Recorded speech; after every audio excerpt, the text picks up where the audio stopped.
أعوذ بالله من الشيطان الرجيم. بسم الله الرحمن الرحيم. الحمد لله، الصلاة والسلام على رسول الله وعلى آله وأصحابه، ثم أما بعد. السلام عليكم ورحمة الله وبركاته. الحمدلله که ما و شما از کتاب تعلیم زبان عربی 32 درس گرفتیم و بنده حالا میخواهم درس 33 را به سمع شما برادران و خواهران تقدیم و پیشنهاد بگردانم. صاحب کتاب میگوید الدرس الثالث و الثلاثون، یعنی درس 33. درس 33 ما و شما به مثل درس های گذشته کلمه های نو برای حفظ کردن دارد که این کلمه ها باید حفظ کرده شوند با تمام نازکی هایشان. پس کلمه هایی که صاحب کتاب میارد این هست که میگوید یدون. یدون یعنی دست، یعنی از نوک انگشتان تا کتف را عرب ها دست میگویند. یدون یعنی دست. جمعش می شود ایدین، یعنی دست ها. ایدین یعنی دست ها. بعد از این میگوید خزانتون. خزانتون یعنی شکف. وقتی میگوید میخوای جمعش کنید علامت گذاری کرده است که جمع مؤنث سالمش بکن. بگو که خزاناتون یعنی شکف ها. خزاناتون یعنی شکف ها. بعد از این میگوید خزانت و کتبین، یعنی شکف کتاب ها. خزانت و کتبین یعنی شکف کتاب ها. خزانت مضاف، کتبین مضاف الیه. بعد از این میگوید خریفون. خریفون یعنی تیرماه، 4 فصل سال. 1 فصل سال زمستان است، 2 بهار است، 3 تابستان، 4 تیرماه. پس تیرماه به زبان عربی می شود خریفون، یعنی زمستان، فصل اولی سال. زمستان می شود شتاء و بهار می شود ربیع و تابستان می شود صیف و تیرماه می شود خریف. 4 فصل سال. بعد از این میگوید که معهدون. معهدون یعنی مکتب. جمعش صیغه منتهی الجموع می شود معاهدو، یعنی معهدها. این تنوین را قبول نمی کند به سبب آنه که صیغه منتهی الجموع است. بعد از این میگوید ایون. ایون یعنی کدام. ایون یعنی کدام. این مذکر است. ایون مذکر هست و مؤنثش می شود ایتون، یعنی کدام همچنین، اما این مؤنث است. مثلا گفتنی باشه که کدام خزانتون. خزانه که مؤنث است، ایو را استفاده نمیبری. چی را استفاده میبری؟ ایتون را. پس میگوی ایتو خزانتین، یعنی کدام شکف. وقتی مذکر باشد ایو کتابین میگوی. مثلا کتاب مذکر که هست ببینید ایو را استفاده برد، ایتو را استفاده برده نمی شود، زیرا اینکه کتاب مذکر هست. پس میگوید ایو کتابین، یعنی کدام کتاب. بعد از این میگوید جیدن. جیدن یعنی خوب، عالی، بهترین. بعد از این میگوید عاده. عاده یعنی بازگشت و یک مرد در زمان گذشته. و زن باشد میگوید عادت، یعنی بازگشت و یک زن در زمان گذشته. فعل مضارعش میشود یعودو، یعنی باز میگردد و یک زن در زمانی، باز میگردد و یک مرد در زمان آینده. زن باشد میگوید تعودو، یعنی باز میگردد و یک زن در زمان آینده. فعل امرش چی میشود؟ فعل امرش میشود عود. عین و دال واو حذف می شود به سبب التقاء ساکنین، پس می شود عود. عود یعنی بازگرد. اگر زن رو بگویی میگویی عودی، واو می ایستد، عودی یعنی بازگرد تو زن، فعل امر. بعد از این میگه عودتون. عودتون یعنی بازگشتن، این مصدر است. اکنون عاد یعودو از باب نصر ینصرو است. عاد یعودو از یکم باب است و اجوف است.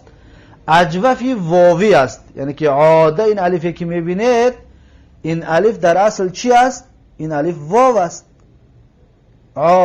عاده در اصلش عوده است. دقت دادید؟ عوده. اکنون چیکار کردیم؟ این قاعده را ما در صرف میل خوندگی هستیم. واو متحرک و را بینید متحرک است. ما قبل فتحه عین رو بینید فتحه دارد، پس واو متحرک ما قبل مفتوح را قلب چی کردن؟ قلب به الفش کردن، شد چی؟ عاده. دقت دادید؟ پس این الف اصلش چی بوده است؟ واو بوده است. عاده اصل عوده، از این اسم میگیم بر وزن نصاره. نصاره. یک کس بگه عاده بر وزن چی است؟ میگیم بر وزن نصاره، بر وزن فعل. یعودو. یعودو در اصل چی بود؟ یعودو در اصل یعودو در اصل یعودو بود. یعودو یعنی که یعودو واو ضمه داشت. یعودو یعنی که باز میگردد و یک مرد.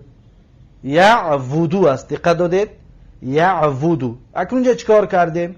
اینجا در واو متحرک ما قبلش حرف عین، عین ببینید ساکن است. واو متحرک ما قبل مفتوح، حرکت واو رو گرفتیم در حرف عین دادیم. دقت دادید؟ شد یعو، واو ساکن شد، عین حرکت دار شد، شد یعودو. یعودو از این سو میگه بر وزن ینصرو. یعودو بعد یعودو شد. پس یادم میگه یعودو بر وزن چی است؟ اصلش میگه بر وزن یفعلو، بر وزن ینصرو. از باب یکم و اجوف است. عاد یعودو از باب یکم است و اجوفی واوی است. بعد از این میگه نامه یعنی خواب کرد و یک مرد در زمان گذشته. اگر زن باشه چی میگیم؟ میگیم نامت، یعنی خواب کرد و یک زن در زمان گذشته. و فعل مضارعش میشود ینامو، یعنی خواب میکند و یک مرد در زمان آینده. زن باشد چی میگیم؟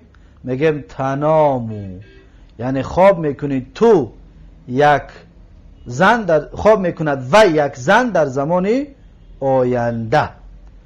اکنون فعل امرش چی میشود؟ فعل امرش میشود نم. حرف نون و میم، این الف از بین میرود، میشود نم یعنی خواب کن تو یک مرد. اگر زن رو بگیم چی میگیم؟ میگیم نامی، الف برمیگردد. نامی یعنی خواب کن تو یک زن. دقت دادید؟ بعد از این میگن نومون یعنی خواب کردن. خواب کردن، این مصدر است. اکنون نام ینامو از کدام باب است؟ نام ینامو از باب علم یعلمو است و اینم اجوف است و اجوفی واوی است. چی طور؟ یعنی نامه در اصل نویمه است، این طور است. دقت دادید؟ نویمه اصل نویمه است. در اینجا چیکار کردیم؟ واو متحرک میگه فرق ندارد که فتحه دارد، ضمه دارد، کسره دارد، فرق ندارد. متحرک، واو متحرک ما قبل مفتوح حرف نون ببینید فتحه دارد، نه واو کسره دارد. واو متحرک ما قبل مفتوح را میگن قلب الفش کردن، شد چی؟ نامه. از این اسم میگیم نویمه بر وزن علیمه. از باب علیمه است، از باب چهارمی ثلاثی مجرد.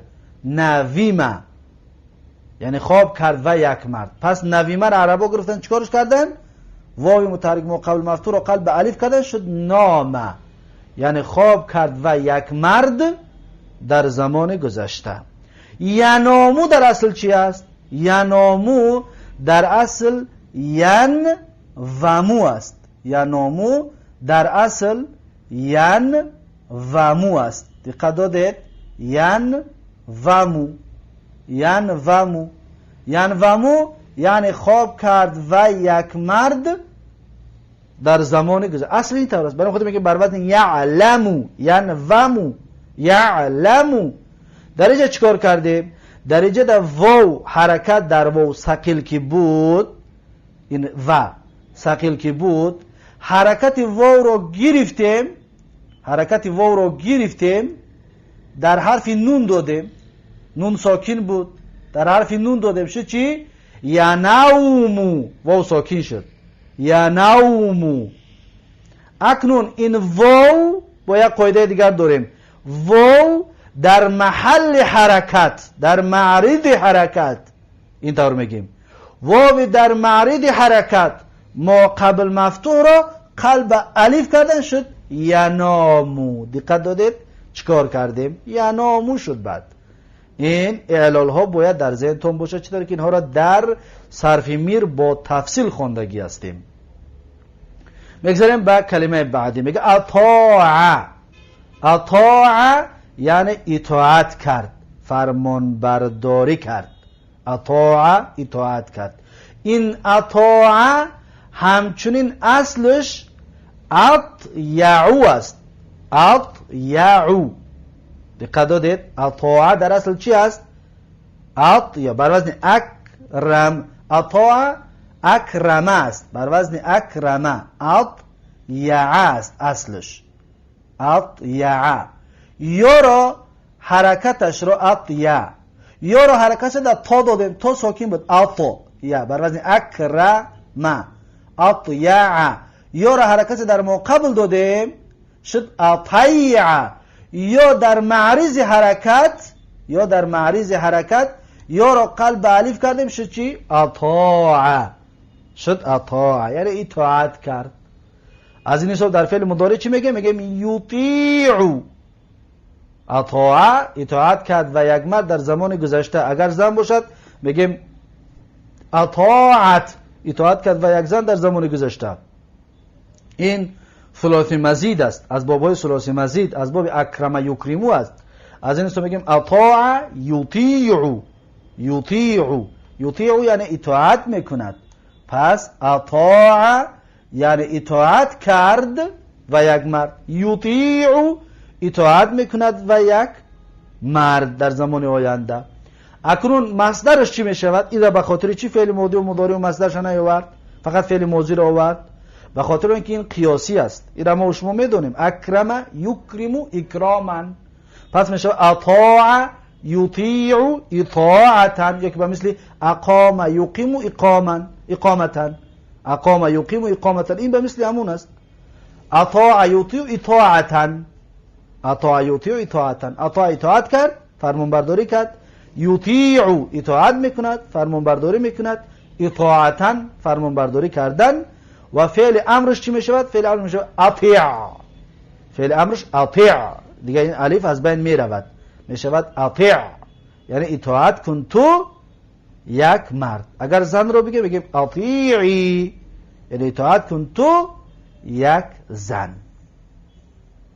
بعد از این میگه تغدا. تغدا یعنی خوراک صبحانه خورد یا صبحانه تناول کرد، صبحانه خورد، خوراک سحری خورد. تغدا خوراک سحری خورد و یک مرد. تغدا و یک مرد. اگر زن رو بگیم چی میگیم؟ تغدت. تغدت یعنی خوراک صبحانه خورد و یک زن. فعل مضارعش چی میشود؟ یتغدا. یتغدا یعنی خوراک سحر میخورد و یک مرد. زن رو بگیم چی بگیم؟ میگیم تتغدا. یا ته دیگه زیادیش میگیم میشه تتغدا یعنی خوراک سحری میخورد و یک زن. فعل امرش چی میشود؟ تغدا. این یو رو از بین میبریم.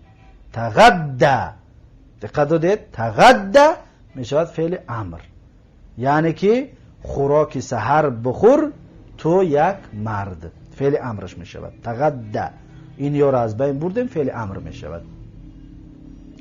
این رم همچنین فعل ماضی چه آورده است، خلاص فعل مضارعش نیاورد، زیرا که این از باب چی است؟ از باب تکلم یتکلمو است، از باب 13. تکلم یتکلمو تکلما، تغدا یتغدا تغدن می شود. بعد تغدن، دقت دادید؟ تغدا یتغدا تکلما تکلما، یا تغدن یا تغدو ین، اما تغدن یعنی که تناول کردن مصدرش.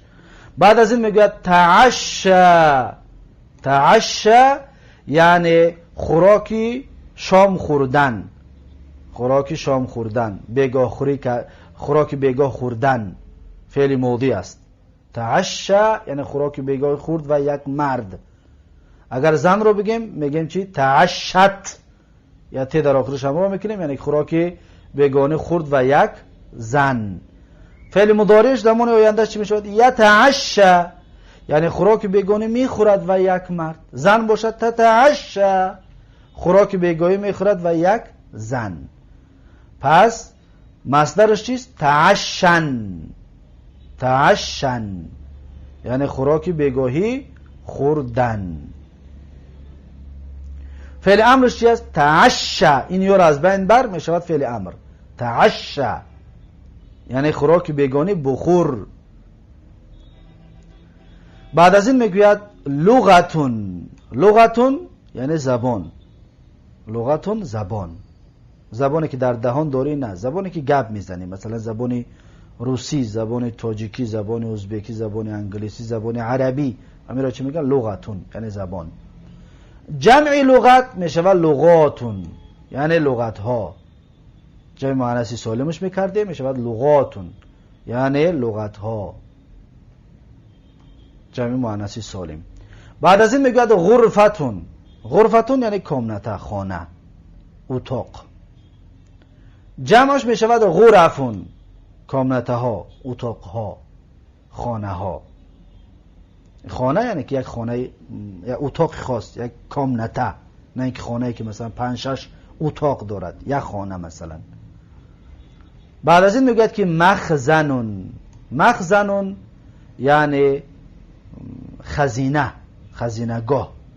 مخزن خزینه‌گاه، یا یک خانه‌ای که در اونجا هر چیزها خزینه کرده می شود، جمع کرده می شود و گذاشته می شود، اون را چی میگن؟ مخزن یعنی خزینه، خزینه‌گاه. جمعش می شود؟ می شود مخازینو، صیغه منتهی الجموع یعنی مخزنها، خزینه ها. بعد از این میگه ایناون، ایناون یعنی ظرف، یعنی جاگه، ظرف. جمعش چی است؟ آنیتون، آنیتون یعنی ظرف ها، جاگه ها. جاگه یعنی چیزی که در داخلش مثلا اوقات میگیرید و آب میگیرید، هم چیزهایی که این چیزها گرفته میشود، طعام و مثلا آب و اینها، اون را چی میگن؟ اینا. مثلا دیگ و کاسه و اینها را ظرف میگویند، یعنی ایناش میگویند. بعد از این میگوید درس اللغت العربیه، یعنی تعلیم گرفت، خواند. درس تعلیم گرفت، خواندم بگه میشود درس خواند، خواند زبان عربی را. درس فعل ماضی، فاعل ضمیر مستتر هو، اللغت مفعول به، العربیه صفت اللغت. تعلیم گرفت یا خواند زبان عربی را. باللغت العربیه یعنی به زبان عربی. لغت را گفتیم که زبان، یعنی به زبان عربی. باللغتی العربیه صفت لغت. نمتو، نمتو یعنی خواب کردم من. نمتو یعنی خواب کردم من. این نمتو در اصل چی است؟ در اصل نویمتو است. نویمتو و مثل علمتو. دقت بتید این اصل چی است؟ اصل نویمتو یعنی نویم تو. نویم تو اصل این طور است. نویم تو یعنی خواب کرد، به مثل علیم تو از باب علمه است. پیشتر گفتیم نام ینومو از باب علمه یعلمو است. پس علیم تو نویم تو می شود اصلش. در اینجا چیکار کردیم؟ واو متحرک ما قبل مفتوح، نه ما قبل مفتوح را قلب الیفش کردیم. شد چی؟ ببینید قلب الیفش میکنیم می شود نام تو. بس سبب التقای ساکنین الف ساکن است، میم ساکن است، الف را حذف کردیم. شد چی؟ نم تو. دقت دادید؟ و نون را کسره میتیم. نون را کسره میتیم برای چی؟ به خاطر اینکه دلالت بکند امین نون که این از باب علیمه است، فعل ماضیش کسره دارد. نیم از این حساب بشود نیم تو. دقت دادید؟ نیم تو یعنی خواب کردم من. نیم تو خواب کردم من در زمان چی؟ در زمان گذشته. نیم تو و مثل خاف یخافو در صرف میر خوانده بودیم، میگفتیم خیفتو، اصل چی بود؟ خویفتو. یا می شود که بگیم کسره واو رو در ما قبل دادیم، اما بهترش این هست که دلالت کند این کسره که از باب علیم تو است. عین باب کسره است. دقت دادید؟ نیم تو اصلش اون طور است. پس نیم تو شد. نیم نا به مثل همون است. نویم نا بود اصل. نویم نا به مثل علیم نا. نیم نا یعنی دانسته ما. پس همون اعلالش شما خودتون در اینجا بکنید.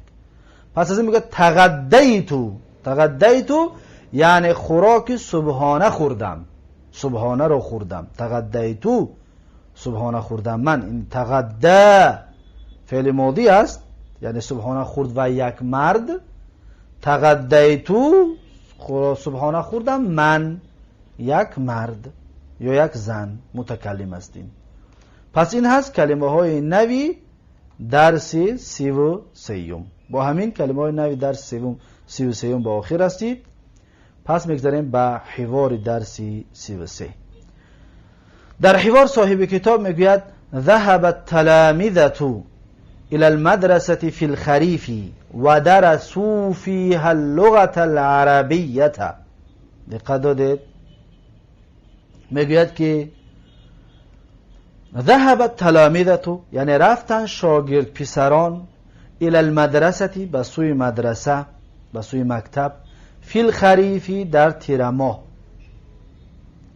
و درسوا فیها و خواندن در آنجا، یعنی فیها ها ضمیر به مدرسه، یعنی خواندن در مکتب اللغة العربیه زبان عربی را. دقت دادید؟ ذهب فعل ماضی است، فاعلش در کجا است؟ التلامذة فاعل ذهب است. الى المدرسه جار و مجرور، فی الخریفی همچنین جار و مجرور، و درسوا را فاعلش در خواندند فعل ماضی است. فاعلش در کجا است؟ فاعلش این واو است. درسوا این واو ضمیر جمعی مذکر فاعل درسه است یعنی خواندند. پس واو در محل رفع میگید فاعل است و فیها جار و مجرور متعلق به درسوا. اللغته اعرابش چی است؟ درس خواندن به زبان درس فعل متعدی است و مفعول به طلب میکند. پس اللغته مفعول به درسه است، العربیه صفتی اللغته است. بعد از این میگوید که دخلت التلمیذات الغرفه و جلسن فیها علی مقاعد قرب النافذه. یعنی داخل شدن شاگرد دختران خانه را، یعنی در خانه داخل شدن، و جلسن فیها و نشستن در آنجا، فیها ها ضمیر بر الغرفه است یعنی نشستن در داخل خانه، علی مقاعد بر بالای کرسی ها، بر بالای نشستگاه ها، قرب النافذه نزدیکی تریزه ها ده، نزدیکی تریزه ده، نافذه تریزه. پس دخلت این ته که میبینید حرکت گرفته است، حرکتش حرکت عارضی است به سبب التقای ساکنین. تیر ما حرکت دادیم، اصل دخلت این ته ساکن بود. دخلت التلمیذات. دخل فعل ماضی است، این ت علامت تانیث است که فاعلش مؤنث است. فاعل در کجا است؟ دخل فعل است، فاعلش در کجا است؟ التلمیذات فاعل دخل است. دقت دادید؟ از این اسم میگیم التلمیذات جمع مؤنث سالم، علامت رفعش ضمه میشد. التلمیذات. الغرفه به خاطر چی منصوب اومد؟ به خاطر اینکه مفعول به دخل است. مفعول به دخل، مفعول به منصوب میشد. از این اسم میگیم غرفه. و جلسنا و نشستن. جلس فعل ماضی، نون ضمیر جمعی مؤنث است، پس در محل رفع فاعل است. جلسنا فعل و فاعل، فیها جار و مجرور متعلق به جلسنا، به جلسه، علا حرف جار مقاعده، علا حرف جار باید بگویم مقاعدی. چرا مقاعدی نمیگیم؟ به خاطر اینکه مقاعد صیغه منتهی الجموع است، کسره را قبول نمیکند، آخرش را کسره قبول نمیکند. پس بگیم علا حرف جار مقاعده اسم مجرور و علامت جره کسرة المقدره، یا علامت جره الفتحه نیابتا عن الکسرة.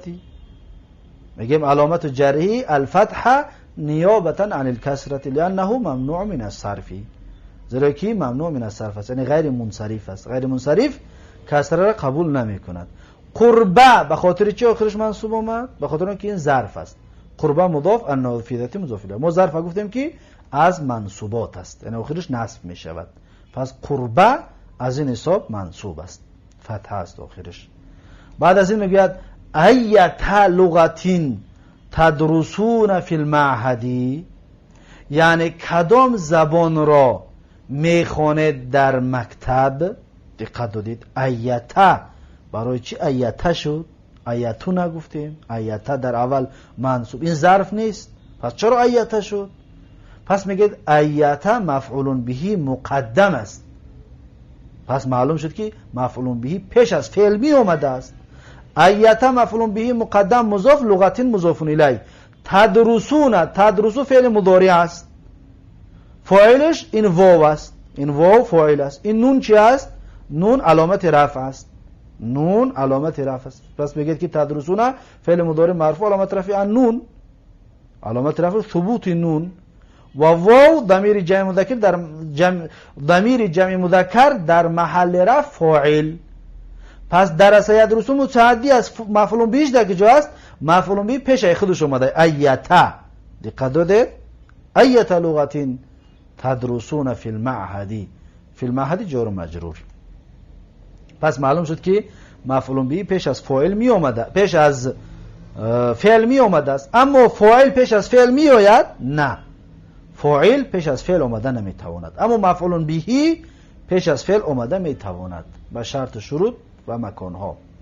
بعد از این میگوید نحنو، نحنه که دیگه اینجا غلط است. نحنو یعنی ما مردها، ما مردها. نحنو ندرس، نه ما ندرسو، نحنو ندرسو فیه اللغت الروسیه، یعنی ما میخوانیم در وی، فیهی ضمیر به معهد است، برمیگرده به معهد، به مکتب. فیه اللغت الروسیه، زبان روسی را. نحنو مبتدا، ندرسو جمله فعلی در محل رفع خبر نحنو، خبر مبتدا. پس ندرسو فعل مضارع مرفوع علامت رفع الضمه الظاهره. فاعلش در کجا است؟ فاعلش میگه ضمیر مستتر تقدیر نحنو، باید اگه نحنو در تحت ندرسو پنهان شده است. فیه جار و مجرور اللغت، برای چی منصوب شد؟ به خاطر اینکه مفعول به ندرسو است.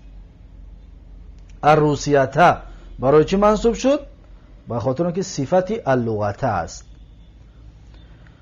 بعد از این میگه که ذهبت الفتيات الى المكتبه واخذنا منها كتبا اجنبيه مختلفه من الخزانه ثم خرجنا من المكتبه. دقت دادید؟ میگه ذهبت الفتيات یعنی رفتن جوان دختران، فتیات جمعی فتاتون است، جوان دختران. رفتن جوان دختران الی المکتبتی، به سوی کتابخانه.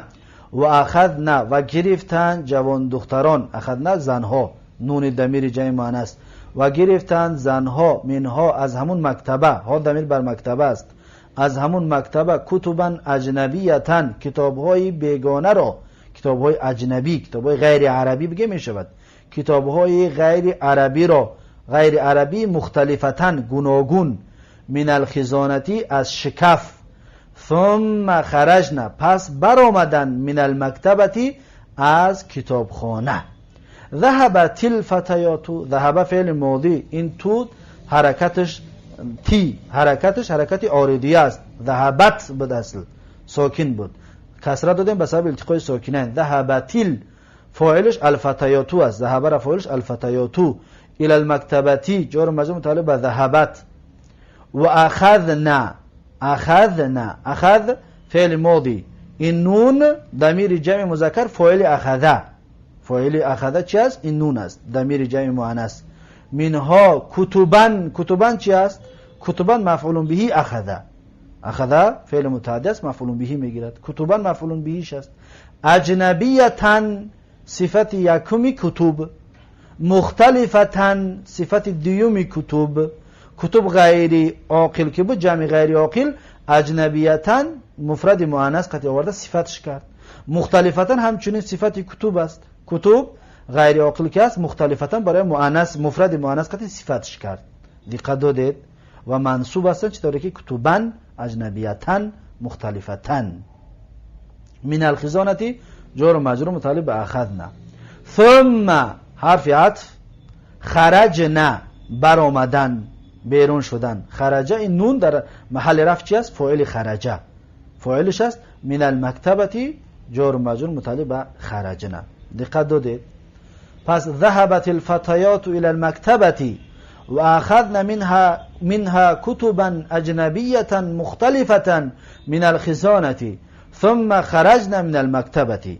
یعنی بیرون شدن جوان دختران به سوی کتاب ذهبت یعنی رفتن جوان دختران به سوی کتابخانه و گرفتن از وی کتاب‌های غیر عربی گوناگون را از شکف پس بیرون شدن. ثم یعنی پس بیرون شدن از کتابخانه. بعد از این میگوید هذه خزانة کتب فیها کتب باللغة العربیة، میگوید که این شکفی کتاب ها است، این شکفی کتاب ها است، در وی کتاب ها به زبان عربی است. این شکفی کتاب ها است، در وی کتاب ها به زبان عربی است. بعد از این میگوید هل توجد فی الخزانة مجلات و جرائد باللغة الروسیة، یعنی آیا یافت می شود، آیا پیدا می شود در شکف ژورنال ها، مجله ها و روزنامه ها به زبان روسی؟ دقت دادید؟ حال استفهامی توجد فعل مضارع مجهول فی الخزانة جار و مجرور متعلق به توجد فعل مضارع مجهول است. فعل مضارع مجهول نائب فاعل طلب میکند. پس نائب فاعل در کجا است؟ مجلات نائب فاعل است. نائب فاعل مرفوع می شود، ببینید مجلات مرفوع است. و جرائد و عاطفه جرائد عطف است در جای مجلات باللغة الروسیه. بعد از این میگه لا یعنی حرف نفی، نه، لا توجد فیها، لا توجد هی فیها، یعنی یافت نمی شود وی در آنجا. لا توجد هی فیها، هی در محل رفع چی میگیم؟ در محل رفع ضمیر منفصل در محل رفع نائب فاعل است از توجد را گفتیم که نائب فاعل طلب میکند و خاطر اینکه فعل مضارع مجهول است. فیها جار مجرور، یعنی ها ضمیر است، به ها ضمیر برمیگردد به خزانه. فیها یعنی فی الخزانتی. بعد از این میگه بی ایتی لغت تقرأ، یعنی با کدام زبان میخوانی تو؟ بی ایتی لغت تقرأ، با کدام زبان میخوانی تو؟ تقرأ را فاعلش چی است؟ ضمیر مستتر تقدیر انت. با کدام زبان میخوانی تو؟ بی ایتی لغت تکتب، با کدام زبان مینویسی تو؟ همچنین تکتب را فاعلش چی است؟ ضمیر مستتر تقدیرش انت یعنی تو. بعد از این میگوید یا امی ای مادر من، هات الغذاء، هات الغداء، غذا بگیم طعام میشود، غدا بگیم خوراک خوراک نصف روزی، خوراک نصف روزی، خوراک صبحانه، الغدا خوراک صبحانه، خوراک سحری. یا امی میگه مادرم هاتی الغداء، بیده خوراک صبحانه رو. هاتی اسم فعل امر است، اسم فعل امر است مبنی علی السکون، فاعلش مبنی علی الکسر، فاعلش ضمیر مستتر تقدیره انتی، بیده تو. الغداء مفعول به هاتی است، مفعول به است، برام خاطر منصوب است. بعد از این میگه که اريد ان آکل، میخواهم که بخورم. اريد ان آکل، اريد فاعل ضمیر مستتر تقدیره انا، ان ناصبه مصدریه، آکل آخرش منصوب کرد ان، اصل آکلو بود، اصل اکلو بود، دو همزه بود، همزه دوم قلب با موافق حرکت ما قبل همزه یکم شد، شد، آکلو بود. ان که درآمد شد آکولا، ان آکولا. با تعویل مصدر مفعول به اریدو می شود. اریدو فعل متعدی است، مفعول به طلب میکند. پس ان مصدریه با تعویل مصدر آکولو رو چیکار میکند؟ مفعول به اریدو میکند. بعد از این میگه متى نجلس لنقرأ الدروس، یعنی کی می نشینیم تا اینکه بخونیم درس ها رو. متى استفهامیه مکانیه زمانیه، کدام وقت، متى کی، کدام وقت، زمان، وقت. نجلسو می نشینیم، نجلسو فعل مضارع، فاعلش چی است؟ ضمیر مستتر تقدیر نحن، متى نجلس نحن، کی می نشینیم ما. لی لام چی است؟ لام تعلیل است. نقرأ لام تعلیل، بعدش یا ان هست، جوازن مستتیر است، میشه بگه لی ان نقرأ، میشه بگه لی نقرأ، هر دوشم جایز است. در اینجا ان نقرأ بود، نقرأش کرد، لی نقرأ، اصل لی ان نقرأ الدروس، درس. نقرأ را فعل مضارع، فاعلش چی است؟ ضمیر مستتر تقدیر نحن. قرأ یقرأ فعل متعدی است، دروس مفعول به نقرأ هست. دقت دادید؟ بعد از این میگوید نجلس لذلك بعد العشاء، بعد العشاء یعنی می نشینیم برای همین بعد خوراکی بیگانی. عشا خوراکی بیگانی، عشا بگیم خفتن میشه، نمازی عشا، نماز خفتن. اگر عشا بگیم خوراکی بیگانی. ببینید یک حرکت معنا رو تغییر داده است. نجلسو فعل مضارع، فاعلش چی است؟ ضمیر مستتر تقدیره نحن، نجلسو نحن، می نشینیم ما. لذالک لام حرف جر، ذالک اسم اشاره برای بعید، در محل جر، در محل جر اسم مجرور. بعد به خاطر چی منصوبت؟ به خاطر که ظرف است. بعد مضاف، العشاء مضاف الیه. نجلس لذالک بعد العشاء، می نشینیم برای همون، یعنی برای خواندن، برای خواندن. بعد العشاء یعنی بعد خوراکی بیگانی. بعد از این میگه هل تغدیت، آیا خوراکی آیا تغدیت، آیا خوراکی صبحانه خوردی تو؟ هل تغدیت، آیا خوراکی صبحانه خوردی تو؟ مرد رو پرسیده است. تغدیت اگر زن رو میگفت که هل تغدیتی، آیا خوراکی بیگانی خوردی تو زن؟ خوراکی صبحانه، معذرت میخوام، غدا خوراکی چی بود؟ خوراکی صبحانه، خوراکی سحری. میگه نعم یعنی بله، آره. تغدیتو یعنی خوراکی صبحانه خوردم، خوراکی سحری خوردم. میگه هل تعشیتی، انا جزنه پرسیده استاده است. هل تعشیتی یعنی آیا خوراک بیگانی خوردی تو؟ خوراک شام خوردی تو؟ اگر مرد رو میگفت چی میگفت؟ هل تعشیتا یعنی آیا تو مرد خوراکی بیگانی خوردی؟ خوراک شام خوردی؟ میگه لا، نه. ما تعشیت بعدو، ما تعشیت بعد یعنی ما نافیه است. ما تعشیت بعد یعنی خوراک شام نخوردم هنوز، بعدو هنوز یا تا به حال. خوراک شام نخوردم تا به حال، خوراک شام نخوردم هنوز. بعد از این میگه اريد ان اتغدى، میخواهم که خوراکی بیگانی بخورم، خوراکی شام بخورم. تغدى خوراکی خوراک صبحانه بخورم. اريد ان اتغدى، میخواهم خوراک سحری بخورم، خوراک صبحانه بخورم. اريد فعل مضارع فاعل ضمیر تقدیر نحن، اريد انا تقدیر انا، ان اتغدى به تعبیر مصدر مفعول به اريد می شود. اما در تغدیتو، تعشی، تغدیتا یا تغدیتو فاعلشون این تا فاعل است، این تو فاعل تغدی است. تعشیتی این فاعلش است، ما تعشیتو این تو فاعلش است. از این حساب اینها را ذکر نکردیم.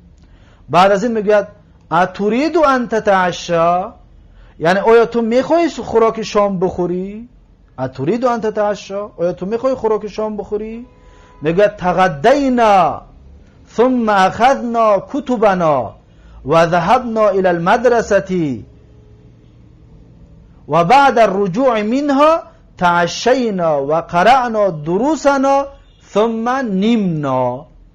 دقت دادید؟ میگه تغدینا یعنی خوراکی صبحانه خوردیم ما، ثم اخذنا کتبنا بعد گرفتیم ما کتابهایمون را، و ذهبنا الى المدرسه و رفتیم به سوی مدرسه، و بعد الرجوع منها و بعد بازگشتن، رجوع مصدر، و بعد بازگشتن از وی یعنی از مدرسه، تعشینا خوراک شام خوردیم، و قرأنا دروسنا و خواندیم درس هایمان را، ثم نمنا بعد خواب کردیم ما. دقت دادید؟ تغدینا فعل و فاعل است، خواب خوراک صبحانه خوردیم ما، این نا در محل رفع فاعل تغدا است. ثم اخذنا، اخذ فعل، نا فاعل، کتب مفعول به اخذ، کتبنا، کتب مضاف، نا در محل جر مضاف الیه. و ذهبنا فعل فاعل، ذهب فعل، نا در محل رفع فاعل الى المدرسه. و بعد الرجوع منها تعشینا فعل فاعل، تعشى فعل، نا در محل رفع فاعل. و قرأنا، قرأ فعل، نا در محل رفع فاعل، دروسا مفعول به، دروسا مضاف، نا مضاف الیه. ثم نمنا، نام فعل ماضی، نم فعل ماضی، نا در محل رفع فاعل. دقت دادید؟ پس این از تحلیلش. میگه تغدینا ثم اخذنا کتبنا و ذهبنا الى المدرسه و بعد الرجوع منها تعشینا و قرأنا دروسنا ثم نمنا. یعنی خوراک صبحانه خوردیم ما، بعد گرفتیم ما کتابهایمون را و رفتیم ما به سوی مدرسه، و بعد بازگشتن از وی خوراکی بیگانی خوردیم و خواندیم ما درسهایمون را، پس خواب کردیم. بعد از این میگوید کانت انعام فی الحدیقه، یعنی بود انعام در حدیقه، در پارک، در باغ. کانت فعل ماضی ناقص، انعام اسم کانت، فی الحدیقه جار و مجرور متعلق به کائنن در محل نصب. کائنن چی است؟ خبری کانت، کانت اسم خبر میگیره. گفته بودیم انعام نام زن است و غیر منصرف است. انعام نام زن است. کانت انعام فی الحدیقه یعنی بود انعام در پارک. عادت انعام الی البیت، بازگشت. عادت ببینید اصل چی بود؟ عادت اصلش چی بود؟ عودت، وای متحرک مقلم مفتوح قلب علاقه شد عادت. انعام الی البیت بازگشت، انعام به سوی خانه. انعام غیر منصرف است و فاعل است، فاعل عادت است. عادت فعل ماضی، انعام فاعلش. میگه که فی ید انعام اناء، یعنی در دست انعام ظرف است. فی حرف جر، یدی اسم مجرور، یدی مضاف، انعام مضاف الیه. انعام میگه مضاف الیه مجرور و علامت جره الفتح نیابتا عن الکسرة لانه غیر منصرف. انعام غیر منصرف است، کسره را قبول نمیکنه، باید بشود انعامی، برای مضاف الیه است، اما علامت جرش فتح است نیابتا عن الکسره. انعام چی است؟ انعام مبتدا مؤخر است. فی یدی جار و مجرور متعلق به کائنون خبر مقدم است. انعام مبتدا مؤخر است. بعد از این میگوید انعام تقولو، انعام میگوید، انعام مبتدا، تقولو جمله فعلیه خبر. تقولو فعل مضارع، فاعلش چی است؟ ضمیر مستتر تقدیره هی، تقول هی یعنی برمیگره به انعام، میگوید انعام. چی میگوید انعام؟ میگوید که اطیع ابی و اساعد امی، یعنی اطاعت میکنم، فرمان برداری میکنم پدرم را و یاردم میکنم، کمک میکنم مادرم را. اطیعو و مثل اکریمو، اصل اطیعو بود، یا در کسره در یا ثقیل که بود در ت دادیمش، حرف تا شد اطیعو، یعنی اطاعت میکنم. اطاعت میکنم فاعلش چیه؟ ضمیر مثل تقدیر انا. ابی این مفعول بهی است، اطاعت میکنم پدرم را، و اساعدو و کمک میکنم امی مادرم را. اساعدو فاعلش چی است؟ ضمیر مستتر تقدیر انا، اساعدو انا، کمک میکنم من، امی مفعول بهی است، مادرم را. دیدید مفعول بهی منصوب و علامت نصبه در ابی و امی بگوید که مفعول بهی منصوب و علامت نصبه الفتحة المقدره منع من ظهورها اشتغال المحل بحرکت المناسبه. این یا موقع بخش کسره طلب میکند، از این حساب بیرم و کسره دادیم، میم کسره دادیم. بعد از این میگوید یا احمدو اطیع اباک، میگوید که ای احمد اطاعت کن پدرت را. ای احمد اطاعت کن پدرت را. ببین یا حرف ندا، احمدو منادا مبنی علی الضم فی محل نصب. اطیع اطاعت بکن، اطیع معنوش چی است؟ اطاعت بکن، فعل امر. اطاعت بکن تو مرد. اگر زن باشه چی میگیم؟ اطیعی، بین این تا و یا عین، بین تا و عین یک یا است. اطیعی اطاعت بکن تو زن. اباک پدرت رو. اطیع فعل امر است، فاعلش ضمیر مثل تقدیر انت. ابا مفعول به منصوب و علامت نصبش چی است؟ الالف نیابه عن الفتحه لانه من الاسماء الخمسه. اب از اسماء خمسه است، علامت نصبش الف میشه. چطوری که دیدید در بعض جا ابو میشه در حالت رفع، در حالت جر ابی میشه، در حالت نصب ابا میشه. ابا که پدرت رو، ابا مضاف که مضاف الیه در محل جر. بعد از این میگه یا فاطمه تو ساعدی امکی، یعنی ای فاطمه یاردم بکن، کمک بکن تو مادرت را. دقت دادید یا حرف ندا فاطمه تو منادا مبنی علی الضم فی محل نصب. ساعدی کمک بکن تو، ساعد فعل امر مبنی علی ساعد فعل امر مبنی علی حذف حرف نون. ساعدی نبود یا نون داشت، نون از بین رفت.